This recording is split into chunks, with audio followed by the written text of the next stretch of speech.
Welcome back. ஹெய்ம்ஸ் லொபில் இன்னைக்கு instant pot recipe சீரீஸில் chicken biryani இது வந்து என்னோட ஸ்டைலில் நான் உங்களுக்கு செஞ்சு காட்டுறேன். மெஷரிங் கப் இருக்குல்ல, அதில் வந்து 2 கப் பாஸ்மதி அரிசி எடுத்திருக்கேன். தண்ணி ஊற்றி 2-3 தடவை நல்லா வாஷ் பண்ணிவிட்டு இன்னும் கொஞ்சம் தண்ணி சேர்த்து அதை ஊற வச்சுக்கோங்க. எக்ஸாக்டாக 30 மினிட்ஸ் ஊறினா போதும். ஸோ செய்ய ஆரம்பிக்கும் போது இதை ஊற வச்சிடலாம். ஃபஸ்ட்டு நம்ம மசாலா அரைக்கணும்.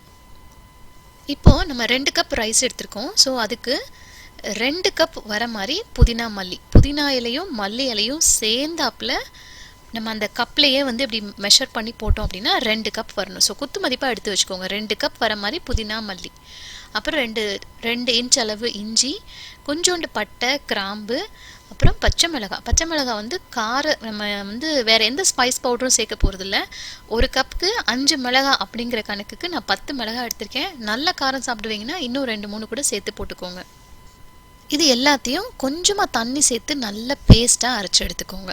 ஸோ பிரியாணிக்கு நம்ம போட போகிற மசாலா வந்து இதுதான். இன்ஸ்டன்ட் பாட் வந்து சாட்டே மோட் போட்டுக்கோங்க.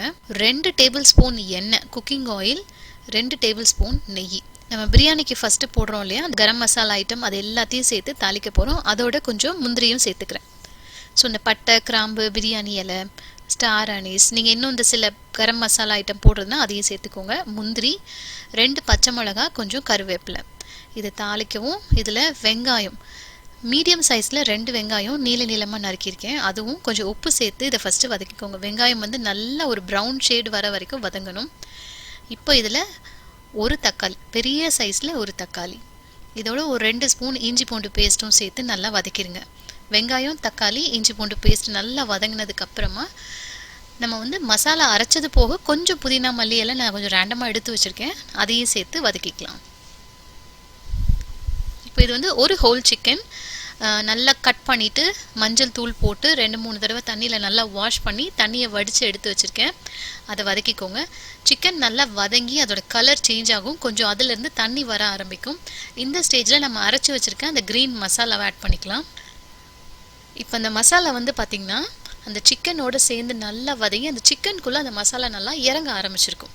இப்போ நம்ம தண்ணி ஆட் பண்ண போகிறோம். ஆல்ரெடி அதில் எவ்வளோ தண்ணி இருக்குது அப்படிங்கிறதையும் நம்ம பார்த்துக்கறணும். 1 கப் அரிசிக்கு 1.25 கப் தண்ணிங்கிறது தான் அளவு. நான் 2 கப் சேர்த்துருக்கேன். ஸோ நான் வந்து 2.5 டம்ளர் 2.5 கப் தண்ணி ஆட் பண்ணுறேன்.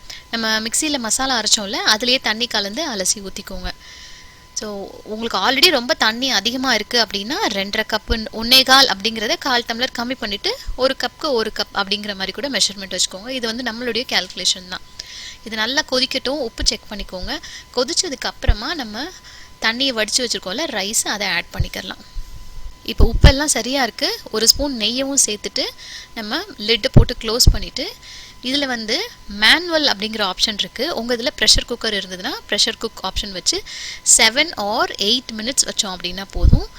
சூப்பரான ஒரு ஃப்ளேவர்ஃபுல் சிக்கன் பிரியாணி ரெடி. இந்த பிரியாணி வந்து நீங்கள் எப்போவும் என்ன மெத்தடில் செய்வீங்களோ அதே மெத்தட் நீங்கள் பண்ணலாம். இந்த க்ரீன் மசாலா தான் போடணும்னு இல்லை, எது வேணால் போட்டுக்கோங்க. பட் இதில் வந்து இந்த தண்ணி அளவும் நம்ம எவ்வளோ டைம் வைக்கிறோம் அப்படிங்கிறது தான் வந்து அந்த பிரியாணியோட டெக்ஸ்டர் வர்றதுக்கு. பாருங்கள், எனக்கு பர்ஃபெக்டாக குக் ஆகிருக்கு. அடி பிடிக்கல, ஸ்டிக்கியாக இல்லை, கரெக்டான டெக்ஸ்டரில் இருக்குது.